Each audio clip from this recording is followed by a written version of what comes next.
Boa tarde. Boa tarde. O ex-presidente Lula é o alvo principal da 24ª fase da Operação Lava Jato. Ele foi levado para depor à Polícia Federal por meio de um mandado de condução coercitiva assinado pelo juiz Sérgio Moro. E prestou depoimento numa sala da Polícia Federal no aeroporto de Congonhas, em São Paulo. Logo depois do fim do depoimento, manifestantes a favor e contra o ex-presidente entraram em confronto nas ruas em frente ao aeroporto. Outras 10 pessoas foram alvo do mesmo tipo de mandado judicial. Entre elas, o presidente do Instituto Lula, Paulo Camoto. Foram cumpridos também 33 mandados de busca e apreensão. No sítio usado por Lula em Atibaia, no interior de São Paulo. E no apartamento triplex em Guarujá, no litoral de São Paulo. E bem cedo, em frente ao apartamento de Lula, em São Bernardo do Campo, também houve confronto entre manifestantes a favor e contra o ex-presidente. Os procuradores da Lava Jato dizem que empresas ligadas ao ex-presidente Lula são suspeitas de ter sido beneficiadas em 30 milhões de reais nos contratos com empreiteiras. E falam também da suspeição sobre o governo do ex-presidente. Certamente o governo do ex-presidente foi o maior beneficiário por esse esquema, porque esse é um esquema de compra de apoio político partidário. Entretanto, se ele conhecia as vantagens indevidas pagas e se ele recebeu vantagens indevidas, nós estamos ainda em investigação. Políticos em Brasília discutem os desdobramentos da Operação Lava Jato. O vice-presidente Michel Temer cancela a agenda de viagens por causa da operação. E a presidente Dilma Rousseff se reúne com os principais ministros no Palácio para avaliar o impacto da nova fase da operação. É agora no Jornal Hoje.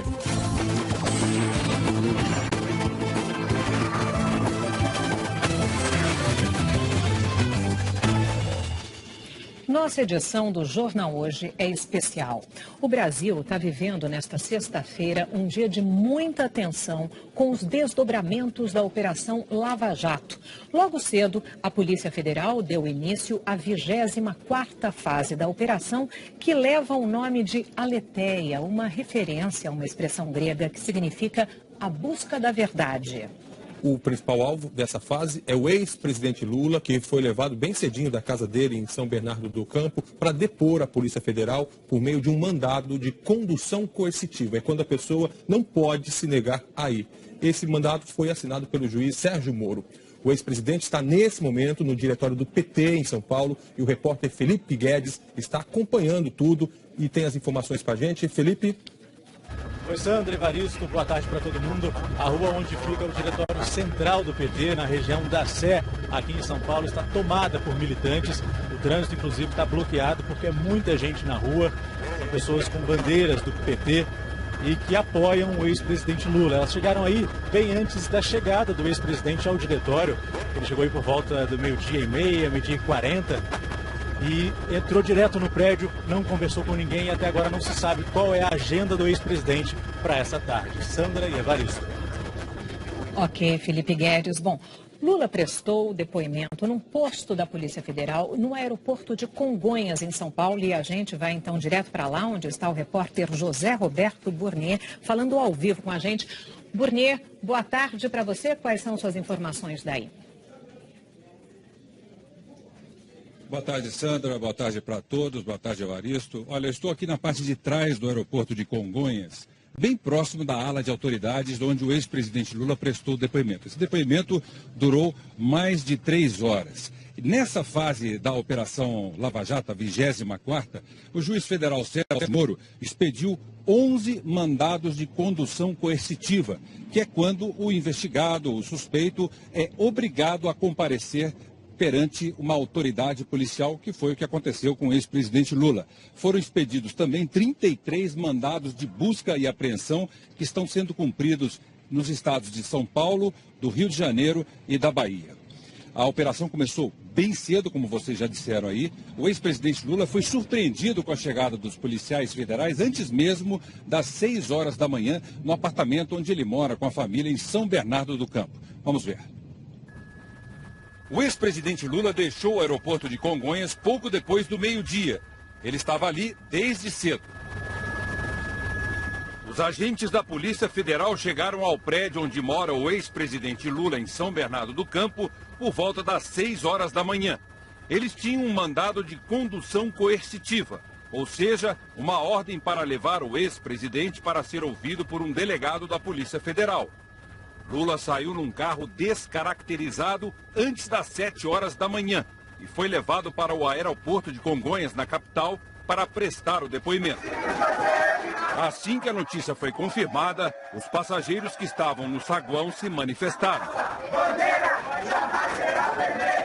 Um pequeno grupo de manifestantes soltou fogos no meio do canteiro central da Avenida 23 de Maio, que fica em frente ao aeroporto, e parou o trânsito nos dois sentidos. Dentro do aeroporto, os manifestantes discutiam.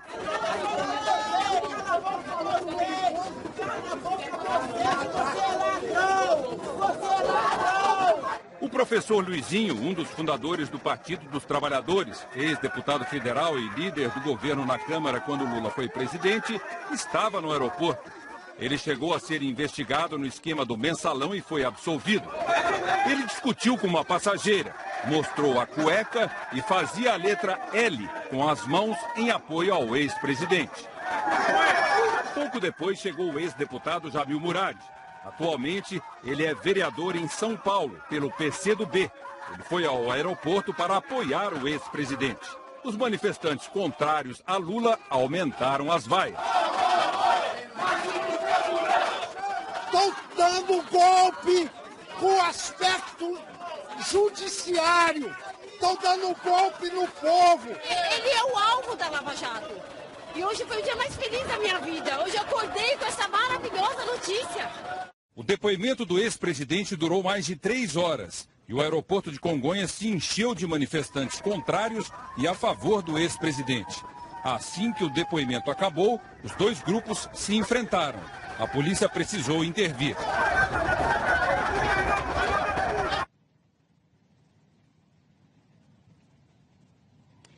Tão logo a notícia se espalhou, a notícia foi divulgada, manifestantes pró e contra o presidente Lula começaram a se aglomerar em frente ao prédio onde ele mora com a família lá em São Bernardo do Campo.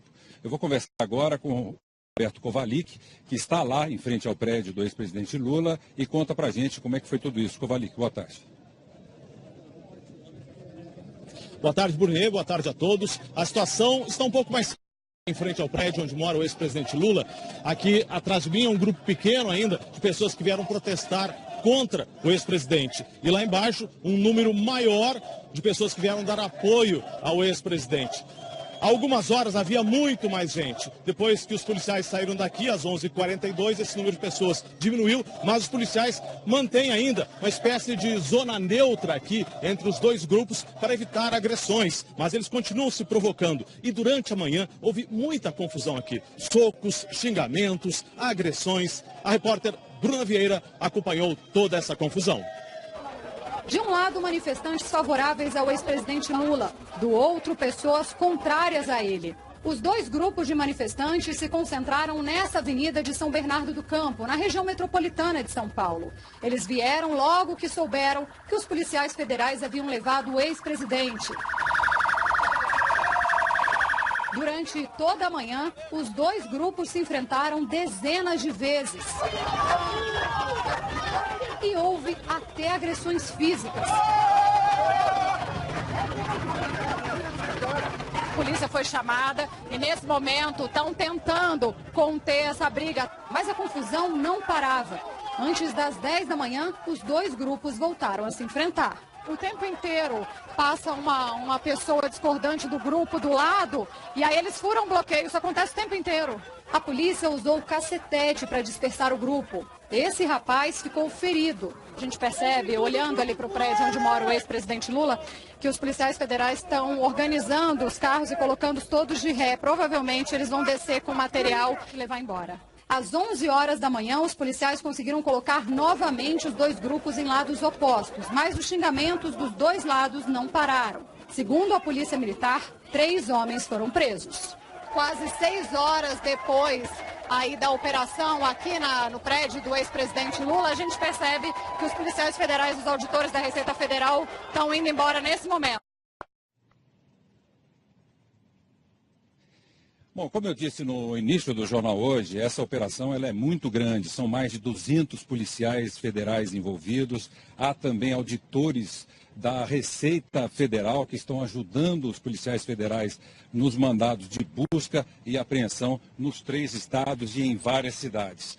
Dos 11 investigados com condução coercitiva que foram levados hoje para prestar depoimento, 6 prestaram depoimento lá na sede da Polícia Federal, no bairro da Lapa, na zona oeste de São Paulo. E quem acompanhou tudo isso foi o repórter César Galvão. Foi só amanhecer que o Instituto Lula, no Ipiranga, foi cercado por atiradores da Polícia Federal. Auditores da Receita Federal também estavam lá para acompanhar a busca e apreensão. 6 investigados foram levados para a sede da Polícia Federal, todos com mandado de condução coercitiva. Entre eles, Rogério Aurélio Pimentel, assessor da família Lula, e também José de Felipe Júnior, tesoureiro da última campanha da presidente Dilma Rousseff. O último a chegar foi Paulo Okamoto, presidente do Instituto Lula. A todo momento, agentes chegavam na PF com malotes, documentos e computadores. Mesmo sem saber se havia alguém detido, um pequeno grupo de pessoas demonstrava apoio à operação. Polícia Federal, orgulho nacional!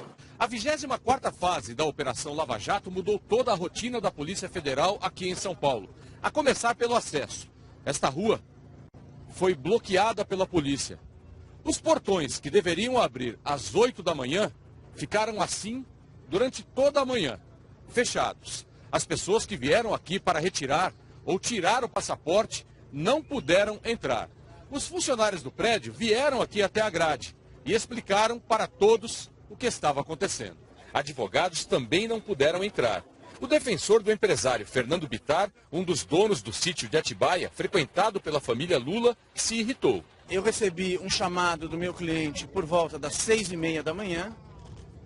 Nós já estamos agora às 9 horas e nós não conseguimos falar com os nossos clientes. A resposta que nos dão é que eles ainda não chegaram. Logo depois da entrevista, o advogado falou com Fernando Bittar por telefone e ficou mais aliviado. Fernando Bittar não foi levado coercitivamente pela Polícia Federal para prestar depoimento e que ele se encontra neste momento, 9 horas da manhã, na casa dele. A Polícia Federal apenas cumpriu o mandado de busca e apreensão na casa de Bittar. No fim da manhã, depois de prestarem depoimento, 3 dos investigados foram liberados e deixaram a Polícia Federal de táxi. Bom, entre os 33 mandados de busca e apreensão, um deles está sendo cumprido neste momento lá no triplex de Guarujá.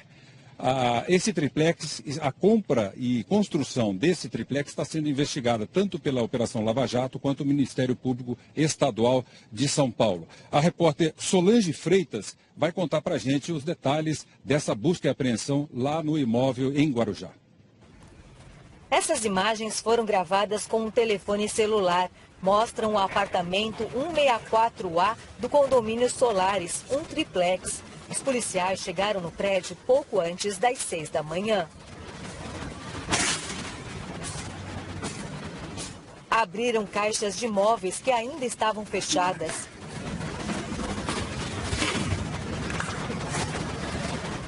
Fotografaram tudo. O triplex de 215 metros quadrados tem como vista a Praia das Astúrias, uma das mais nobres de Guarujá. Os policiais chegaram bem cedinho aqui no condomínio para cumprir mandado de busca e apreensão. Eles tentam encontrar pistas que ajudem nas investigações. Eram pelo menos 5 policiais federais que precisaram chamar um chaveiro para abrir o triplex e outras 3 portas do apartamento que estavam trancadas. Por volta das 6h30, quase 7 horas, eles estavam me ligando já. Como solicitou recibo e o nome do edifício solar já está na mídia, eu já imaginava o que se tratava, né? O que eles pediram para você? Para abrir a porta principal de entrada e depois eles vasculharam internamente e tinha mais 2 portas para serem abertas. Eu adentrei porque é um triplex, então tem outros cômodos. Então, esses outros depósitos que eu fui abrir, ficava na parte superior. Muita gente se aglomerou na frente do condomínio depois que soube da operação. Os policiais saíram do condomínio um pouco depois das 11 da manhã.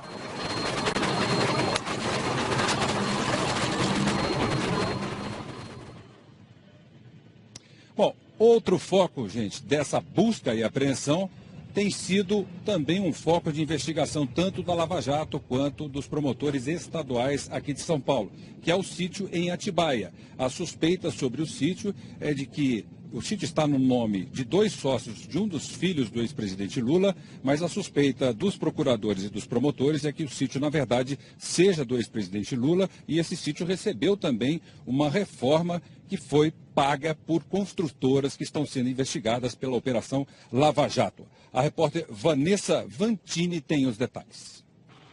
A movimentação foi intensa desde as primeiras horas do dia nesta estrada de difícil acesso que leva ao sítio. Só da Polícia Federal foram 5 viaturas, mais uma do Ministério Público. Eles vistoriaram tudo em busca de documentos. O sítio aqui de Atibaia é um dos alvos da operação que apura desvios na Petrobras. A suspeita é que as obras que foram feitas aqui tenham sido bancadas pelas empreiteiras OAS e Odebrecht, investigadas pela Lava Jato e também pelo pecuarista José Carlos Bunlain, preso em Curitiba e réu no esquema de corrupção.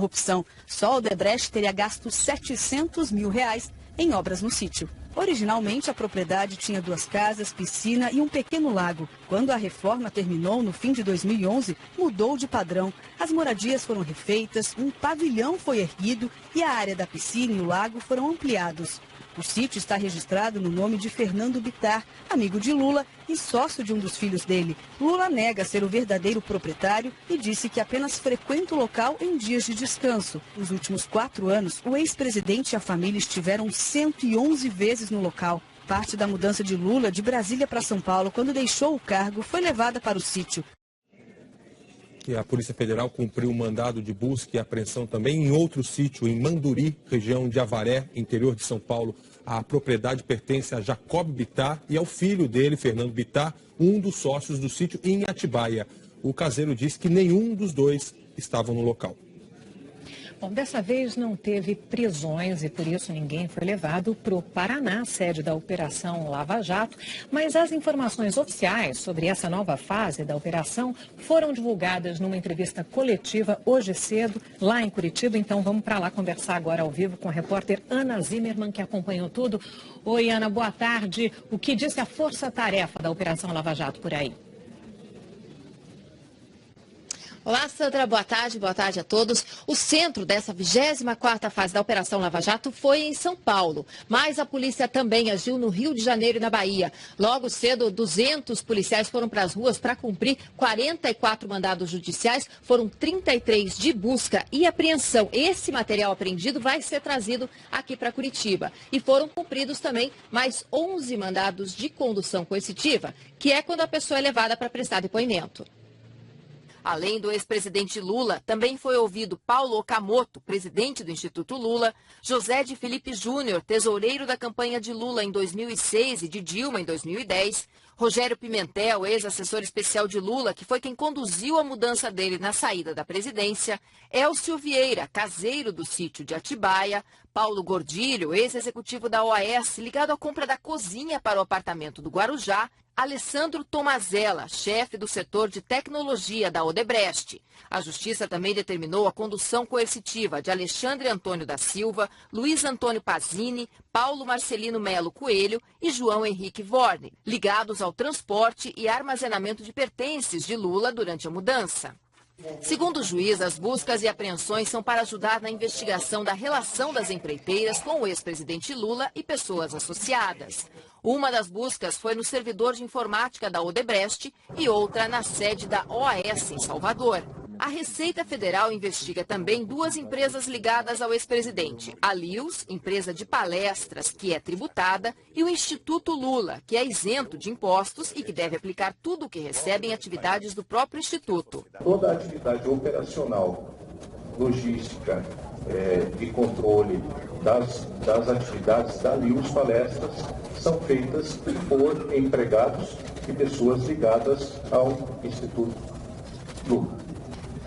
Então há uma confusão operacional, uma confusão estrutural entre as 2 entidades. O Ministério Público revelou que empreiteiras investigadas na Lava Jato pagaram 10 milhões de reais a Lius. Isso representa 47% dos valores recebidos pela empresa de palestras entre 2011 e 2014. Grandes empreiteiras foram responsáveis por 60% das doações ao Instituto Lula, num total de 20 milhões de reais. O procurador citou 6 empresas: Camargo Correia, Odebrecht, Queiroz Galvão, OAS, Andrade Gutierrez e UTC. Certamente o governo do ex-presidente foi o maior beneficiário por esse esquema, porque esse é um esquema de compra de apoio político partidário. Entretanto, se ele conhecia as vantagens indevidas pagas e se ele recebeu vantagens indevidas, nós estamos ainda em investigação. A Polícia Federal já tem 2 inquéritos policiais para investigar o Instituto e a empresa de palestras. A Força-Tarefa apura se Lula recebeu pagamento ou favores de empresas que, por sua vez, se beneficiaram de desvios de dinheiro da Petrobras. O foco agora é o ex-presidente Lula, mas a mulher dele, Marisa, e os filhos também podem ser investigados. Ela é investigada na medida em que ela tem relacionamento com todos esses, enfim, imóveis e vários fatos que são investigados aqui. Como eu disse, há indícios de que valores do Instituto Lula beneficiaram empresas dos filhos. Os advogados do ex-presidente Lula criticaram a Operação Aletheia e querem a suspensão dessas investigações. Quem tem os detalhes é a repórter Camila Bonfim, lá em Brasília, com quem a gente vai falar agora. Oi, Camila, boa tarde para você. Boa tarde, Evaristo. Boa tarde a todos. Olha, os advogados, como vocês disseram aí, fizeram críticas e pediram ao Supremo Tribunal Federal pela segunda vez para suspender as investigações contra Lula no Paraná. A defesa quer que sejam suspensos os procedimentos e interrompidas as diligências em curso. Esse pedido foi feito numa ação já apresentada na semana passada, justamente pedindo para suspender as investigações contra Lula no Paraná. O argumento é que existiriam 2 investigações sobre os mesmos fatos em andamento envolvendo o triplex em Guarujá e o sítio em Atibaia. Esse caso está com a ministra Rosa Weber, do Supremo Tribunal Federal, que ainda não decidiu. Mas a defesa chamou os procuradores que desafiaram a autoridade do Supremo ao pedir a deflagração de uma nova fase antes mesmo da decisão do STF na ação pedida na semana passada. Eles classificaram a condução coercitiva do ex-presidente como desnecessária e também falaram sobre a delação de Delcídio do Amaral. Disseram que as falas não têm base de provas e às vezes são delirantes. A defesa ainda falou que essa nova fase de hoje é uma orquestra afinada contra Lula. Vamos ver os detalhes dessa nova fase na reportagem.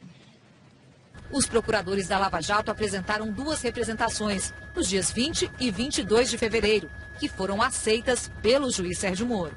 A Força-Tarefa está investigando os supostos pagamentos dissimulados do pecuarista e amigo de Lula, José Carlos Bunlai, que está preso, e das construtoras OAS e Odebrecht ao ex-presidente e pessoas ligadas a ele. Há evidências, segundo o Ministério Público, de que Lula recebeu valores do esquema da Petrobras por meio da compra e reforma de um apartamento triplex em Guarujá e de um sítio em Atibaia, e também por meio de imóveis de luxo e armazenamento de bens pela transportadora. Sobre o sítio, a Lava Jato suspeita que em 2010 a propriedade tenha sido comprada por R$1,5 milhão e destinada a Lula. E que entre 2010 e 2014 ele recebeu pelo menos 770 mil do pecuarista e amigo pessoal, José Carlos Bunlai, e das construtoras OAS e Odebrecht, sem justificativa. Surgiram fortes indícios de pagamentos fictícios da OAS de R$1,3 milhão em favor de Lula entre 2011 e 2014. 10 contêineres com objetos pessoais de Lula, quando ele estava no Palácio do Planalto, estão num depósito. E a equipe da Lava Jato está investigando se as despesas desse transporte e armazenamento teriam sido pagas pela OAS. No caso do triplex em Guarujá, a suspeita é de que a OAS pagou 750 mil na reforma do imóvel. Gastou mais 320 mil com móveis para cozinha e quartos. E chama a atenção, segundo o Ministério Público, que o apartamento atribuído a Lula tenha sido o único com obras dessa magnitude e com envolvimento pessoal do presidente afastado da OAS, Léo Pinheiro. Ontem, o Jornal Nacional mostrou fotos inéditas que mostram Lula no triplex. Pela porta entreaberta, dá para ver o encontro entre Lula e o ex-presidente da OAS, Léo Pinheiro, que aparece de costas. Além deles, logo atrás de Lula, Também aparece o diretor de incorporação da OAS, Roberto Moreira. A suspeita é de que a reforma e os móveis sejam pagamento de propina. A OAS foi favorecida na Petrobras e essa era a forma de pagar, segundo os investigadores. O Ministério Público reforçou que se tratava de um esquema político em que Lula era o responsável por indicar os diretores da Petrobras e pode ter cometido crimes quando ainda era presidente. O MP diz que Lula, além de líder partidário, era o responsável final pela decisão de quem seriam os diretores da Petrobras e foi um dos principais beneficiários dos delitos. Sua influência foi usada antes e depois do mandato, o que é objeto de investigação, para que o esquema existisse e se perpetuasse. O Ministério Público ressaltou que dentro de uma república, mesmo pessoas ilustres e poderosas devem estar sujeitas ao escrutínio judicial quando houver fundada suspeita de atividade criminosa. O juiz Sérgio Moro, que autorizou as ações de hoje, ressaltou na decisão: embora o ex-presidente mereça todo o respeito, em virtude da dignidade do cargo que ocupou, sem prejuízo do respeito devido a qualquer pessoa, isso não significa que está imune à investigação, já que há presentes justificativas para tanto. Vamos agora saber como o governo da presidente Dilma Rousseff reagiu à notícia dessa etapa da Operação Lava Jato. A repórter Délis Ortiz está no Palácio do Planalto e tem essas informações para a gente. Boa tarde, Délis. Boa tarde, Sandra, Evaristo, boa tarde a todos. Vamos começar pelo lado de fora, o clima. Muitos motoristas passam se manifestando com buzinas aqui em frente ao Palácio do Planalto. Dentro do palácio, a ordem é passar a imagem de aparente normalidade. A presidente Dilma Rousseff manteve a rotina, pedalou de madrugadinha, como sempre faz, mas saiu bem mais cedo do Alvorada que o de costume. E logo que chegou ao Palácio do Planalto, foi logo se reunindo com os ministros da Casa Civil, Jacques Wagner, da Secretaria de Governo, Ricardo Berzoini, da Secretaria de Comunicação, Edinho Silva, da Justiça, Wellington Silva, e o advogado-geral da União, José Eduardo Cardoso. Depois, Dilma ainda continuou reunida com os recém-impossados Cardoso e Wellington Silva. Na agenda da manhã, oficialmente, só havia mesmo um encontro com o Comitê de Prefeitos para tratar de temas econômicos. Mas a Lava Jato é sim a maior preocupação por aqui. O vice-presidente Michel Temer, que estava em Campo Grande, Mato Grosso do Sul, suspendeu toda a sua agenda, voltou para São Paulo, de onde acompanha os desdobramentos dessa operação da Lava Jato. E a reação mais dura até agora, abertamente falando, veio do secretário de Comunicação, Edinho Silva, que afirmou que é um exagero da Polícia Federal essa operação de condução coercitiva com o ex-presidente Lula e que esse movimento dá a impressão de que pretende atingir a presidente Dilma. Sandra. Ok, Délis, muitíssimo obrigada pelas suas informações. O PT e a oposição estudam tomar medidas em decorrência desse depoimento do ex-presidente Lula. As informações com a repórter Joconda Brasil. O dia começou agitado no Congresso por causa da nova fase da Lava Jato. Lideranças governistas e da oposição divergiam sobre as razões e as consequências dessa nova fase da operação. O líder do PSDB no Senado, Cássio Cunha Lima, cancelou o retorno para Paraíba. Deu o tom do discurso que a oposição vai reforçar daqui para frente. Mesmo sendo o ex-presidente Lula o foco de hoje na Lava Jato, democratas e PSDB apontam os ataques para a presidente Dilma Rousseff. Quanto mais frágil fica o governo, melhor reage a economia.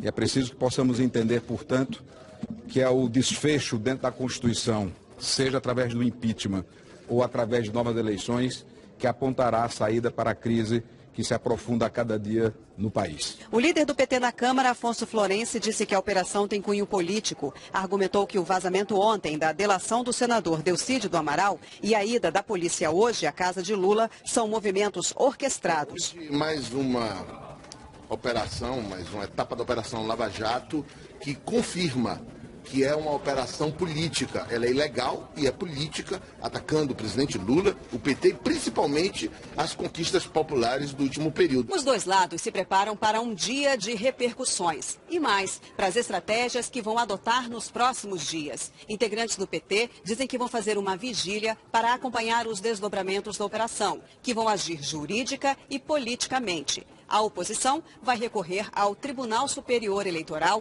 para pedir pressa no julgamento da ação que pede a cassação da chapa Dilma Temer, por suposto abuso de poder político e econômico nas últimas eleições. Também houve repercussão na esplanada dos ministérios. O ministro do Trabalho, em nota, disse que ficou perplexo e indignado com a condução coercitiva de Lula, porque o ex-presidente já prestou depoimento e sempre se colocou à disposição das autoridades. O líder do Democratas na Câmara disse que nenhuma autoridade deve estar acima da lei. As instituições no Brasil devem funcionar, devem continuar funcionando e, repito, ninguém, nem mesmo um ex-presidente da República ou um presidente da República estão acima da lei. Em nota, o presidente nacional do PT, Rui Falcão, classificou a condução coercitiva do ex-presidente Lula como um ataque à democracia e à Constituição e afirmou que a operação é um novo capítulo na escalada golpista que visa desestabilizar o governo da presidente Dilma. Rui Falcão também criticou o que ele considera um festival de investigações seletivas e vazamentos ilegais. E em sua página na internet, o Instituto Lula divulgou uma nota sobre a operação da Polícia Federal. O Instituto afirma que a operação foi uma violência contra o ex-presidente e sua família. Diz ainda que nada justifica um mandado de condução coercitiva contra um ex-presidente que colabora com a justiça espontaneamente ou sempre que convidado. O Instituto reafirma que Lula jamais ocultou patrimônio ou recebeu vantagem indevida antes, durante ou depois de governar o país. Nós tivemos acesso a documentos da investigação feita por agentes da Receita Federal e do Ministério Público Federal que integram a força-tarefa da Lava Jato. Os agentes concluíram que a OAS, a empreiteira OAS, pagou o armazenamento dos contêineres e de objetos pessoais do ex-presidente Lula quando ele saiu de Brasília. Segundo os investigadores, o fato denota que o ex-presidente Lula é o efetivo dono da propriedade rural, porque parte considerável de seus itens pessoais foram transportados de Brasília para o sítio de Atibaia quando o ex-presidente deixou o Planalto. De acordo com a investigação, os bens pessoais do ex-presidente, quando deixou o poder, foram transportados por duas empresas, Mudanças 5 Estrelas Limitada e 3 Poderes Mudanças e Transporte Limitada, a Graneiro, ambas contratadas pela União. Coube a Graneiro a realização do transporte das roupas que foram para o apartamento de São Bernardo do Campo e parte da adega, que foi entregue no sítio de Atibaia. Segundo o documento, o acervo audiovisual do ex-presidente se encontra atualmente armazenado na Graneiro. A 5 Estrelas também transportou parte dos bens para o sítio de Atibaia e também para o depósito da Graneiro, com custos pagos pela OAS, segundo a Receita Federal. Em dezembro de 2010, o presidente do Instituto Lula, Paulo Okamoto, autorizou a Graneiro a prestar esses serviços. De acordo com o documento, 3 dias depois, a construtora OAS assinou um contrato de armazenagem com a Graneiro no valor mensal de R$ 21.536,84, em benefício do ex-presidente Luiz Inácio Lula da Silva. Segundo a investigação, a OAS indicou que o contato tinha por objetivo a armazenagem de material de escritório e mobiliário corporativo de propriedade da OAS. O serviço foi prestado entre janeiro de 2011 e janeiro de 2016, no valor total de quase R$ 1.300.000. O relatório conclui que há evidências que o ex-presidente Lula recebeu vantagens indevidas da OAS nesse valor, mediante pagamento de contrato de armazenagem de bens pessoais do ex-presidente durante 4 anos, com a adoção de prática de lavagem de dinheiro com ocultação e dissimulação de origem, natureza e propriedade de bens e recursos. Por telefone, o Instituto Lula reafirmou que o ex-presidente não é dono do sítio, que é de propriedade de Fernando Bittar e Jonas Suassuna, conforme mostram as escrituras da propriedade. Segundo o Instituto Lula, a família Bittar é amiga da família Lula da Silva há décadas e teria oferecido o sítio à família Lula para descanso. Como a gente disse há pouco, o Instituto tem afirmado que Lula jamais ocultou patrimônio ou recebeu vantagem indevida antes, durante ou depois de governar o país. Nós entramos em contato com a construtora OAS, com as transportadoras Graneiro e 5 Estrelas, mas a gente não teve retorno ainda. A TV Globo confirmou que o ministro Teori Zavascki, do Supremo Tribunal Federal, deve homologar nos próximos dias a delação premiada do senador Delcídio do Amaral. Ontem, a revista Isto É revelou trechos da delação em que Delcídio fala sobre o ex-presidente Lula. Vamos voltar a Brasília agora com a repórter Flávia Alvarenga. Flávia, boa tarde para você. Quais são as suas informações? Boa tarde, Sandra. O ministro Teori Zavascki deve homologar essa delação nos próximos dias. E ele também vai pedir a abertura de uma investigação para saber como esse conteúdo vazou. Vários trechos do depoimento do senador Delcídio do Amaral foram publicados ontem pela revista Isto É.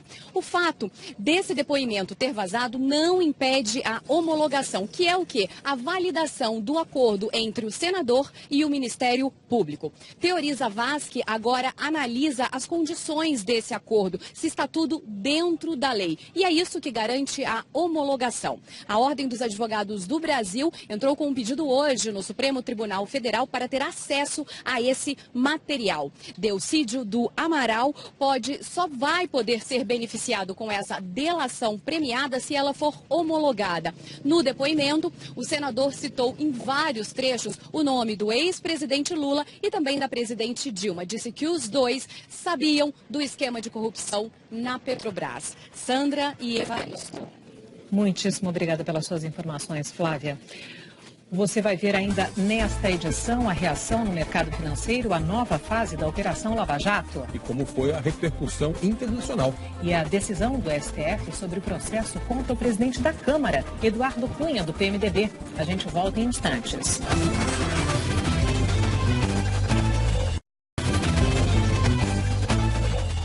A operação da Polícia Federal, que teve o ex-presidente Lula como alvo, repercutiu no mundo todo. Nossa correspondente em Londres, Cecília Malan, está acompanhando e vai contar o que a imprensa internacional está dizendo. Cecília, olá, boa tarde para você. Boa tarde, Evaristo. O terremoto político aí no Brasil é destaque na versão online de todos os principais jornais europeus. O britânico Financial Times chama essa fase da Operação Lava Jato a mais politicamente explosiva de todas. O jornal diz ainda que a suspeita sobre Lula ameaça a já frágil posição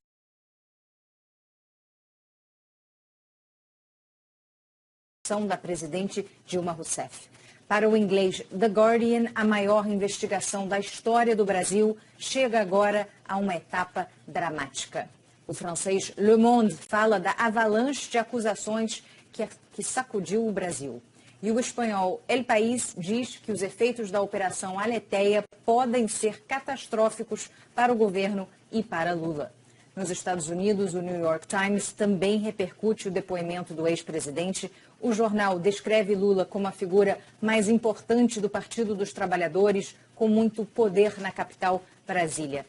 E emissoras americanas e britânicas também estão repercutindo desde cedo a movimentação da Polícia Federal no Brasil. A gente segue acompanhando por aqui. Sandra, Evaristo.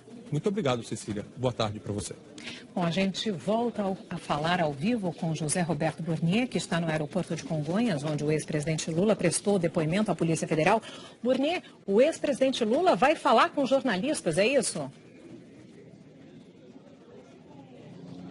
Pois é, Sandra. A gente soube, inclusive, que quando ele estava prestando depoimento aqui na ala de autoridades do aeroporto de Congonhas, perto de onde eu estou nesse momento, ele queria falar logo aqui na saída. Mas como havia muito tumulto, muita confusão entre manifestantes pró e contra o ex-presidente, a Polícia Federal não permitiu e solicitou que ele escolhesse um outro lugar para que ele pudesse conversar com jornalistas. E ele acabou marcando esse lugar para o Diretório Nacional do PT, que fica ali pertinho da Praça da Sé, no centro da cidade. Você está vendo imagens agora aí geradas pelo Globocop, onde fica a sede nacional do Partido dos Trabalhadores. Está marcado para daqui a pouquinho, por volta de 2 horas, agora são exatamente 2 da tarde.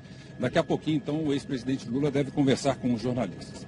Agora há pouco, na reportagem do César Galvão, ele deu 3 dos 6 nomes de investigados que foram coercitivamente levados perante um delegado da Polícia Federal para prestar depoimento. Os outros 3 que foram também levados e já prestaram depoimento são Luiz Antônio Pazini, João Henrique Warne e Paulo Marcelino Melo Coelho. Os 3 estão ligados ao transporte da mudança do ex-presidente de Dona Marisa de Brasília para São Paulo.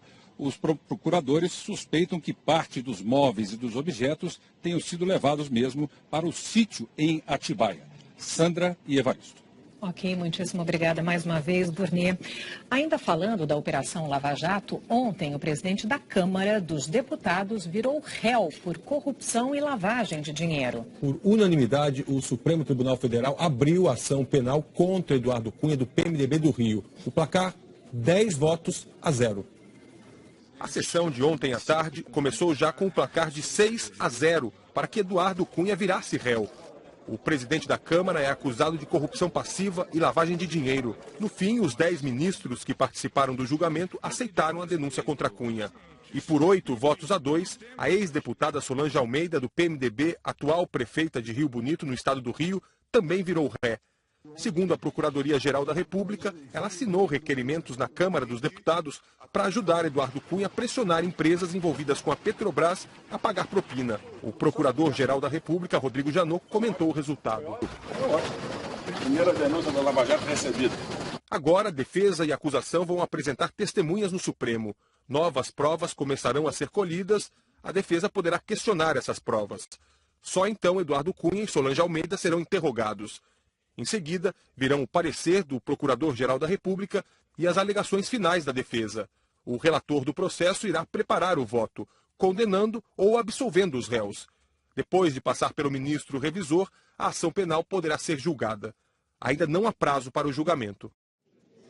A decisão do Supremo não afeta a situação de Eduardo Cunha como parlamentar.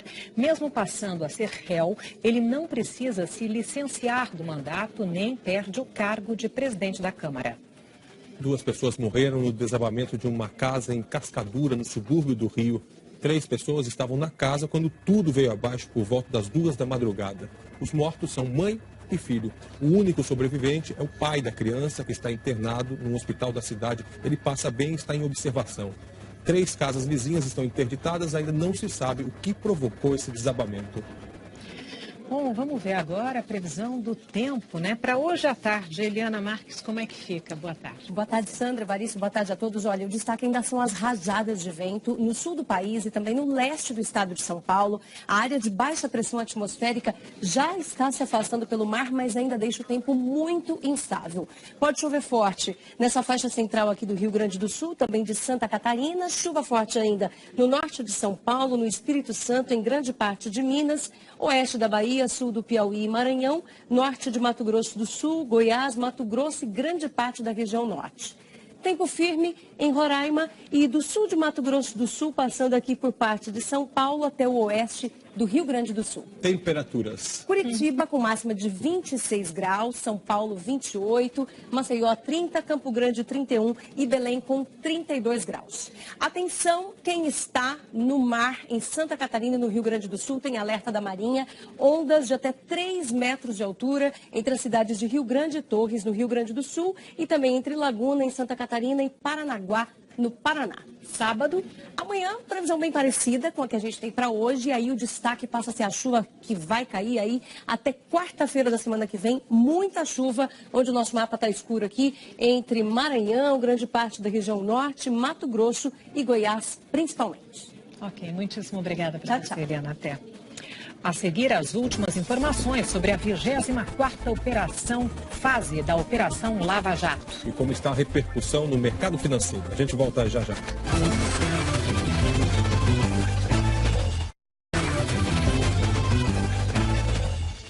Neste dia em que a Operação Lava Jato deflagrou uma nova fase que tem como alvo principal o ex-presidente Lula, o dólar está caindo e o mercado de ações opera em alta. Agora há pouco, a moeda americana estava sendo cotada a R$ 3,73, uma baixa de quase 2%, e o índice Bovespa estava em alta de 4,15%. A gente vai voltar a falar com José Roberto Burnier, que tem mais informações aqui de São Paulo sobre a operação deflagrada hoje, tendo como alvo o ex-presidente Lula. Burnier, você falou no começo da nossa edição que houve confronto entre manifestantes a favor e contra o ex-presidente. Alguém foi preso? Olha, Evaristo, a Secretaria de Segurança não fez ainda um balanço sobre feridos e prisões. O que a gente sabe é que 3 pessoas que se envolveram nos confrontos em frente ao apartamento do ex-presidente lá em São Bernardo, elas foram levadas para a delegacia, foram ouvidas e já foram liberadas.